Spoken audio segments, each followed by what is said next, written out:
Let's be clear about what we're seeing. This is not the 1948 Nakba. This is 2023. Residents forced to flee their homes. Residents taking whatever they can carry and hoping to simply live another day. Gaza has suffered through an illegal occupation. The children scream in horror. The faces blank, a look of society failing these people.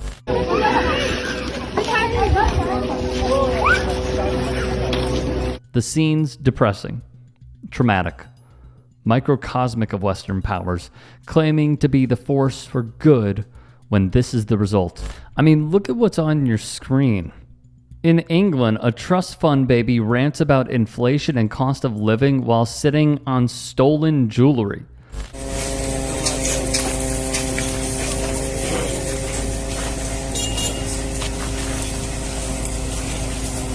If we look at the Middle East, I think it's about time we stop, those of us who support, as most of us do, Israel in this body, for apologizing for our support for Israel. There's no apology to be made. None. It is the best $3 billion investment we make. Were there not an Israel, the United States of America would have to invent an Israel to protect her interest in the region. The United States would have to go out and invent an Israel.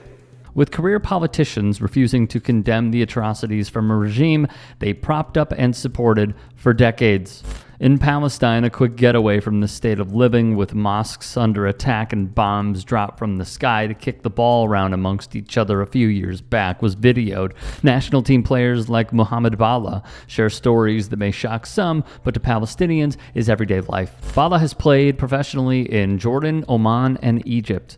When he suffered a torn ACL in the Egyptian Premier League, he returned to Gaza in May of 2021. His home was left in pieces by an airstrike from the Israelis. This time, he'd write it felt worse. On Instagram, he'd say, maybe in a few hours we will be cut off from the world. Due to a power outage and the batteries will lose charge. The Israelis bombed the telecommunications and internet company. They bombed the electricity company and the power generators in the streets. We will die in silence, away from the eyes of the world and friends. Mahmoud Wadi also went to Egypt. His transfer was the largest in Palestinian soccer. Wadi spoke with an Egyptian TV station on October 22nd and emotionally stated, many players that I played against or with while in Gaza have died. Wadi, one of the most successful strikers in the Egyptian Premier League, transferred away from Pyramids FC, but remains in Egypt's top-flight league. Al Jazeera reports Palestinian sports commentator Khalil Jadallah put together a starting lineup of all the players that have lost their lives due to the war.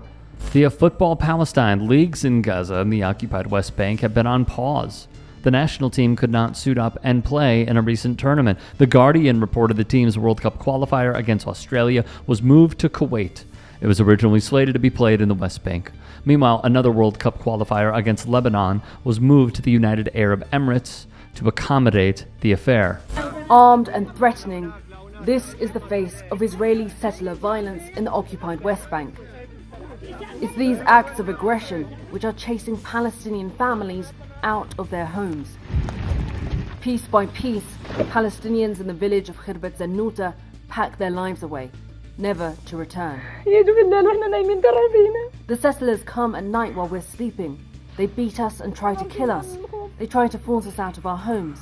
The players representing their country tried to leave, but the deteriorating security situation in the occupied West Bank, many of them were unable to travel between cities due to violence by Israeli settlers on the roads. An Israeli human rights activist says encroachments on Palestinian land are rapidly advancing. The next stage is not only attacking Palestinians when they're out in the field, going into the communities, into the homes, burning houses, slashing water tanks, beating up people, threatening women, children, elderly. And the result of it is what you see in front of your eyes. A player who spoke on the condition of anonymity said, our team doctor tried to travel from his village to Ramallah, but had to turn back because settlers attacked his car.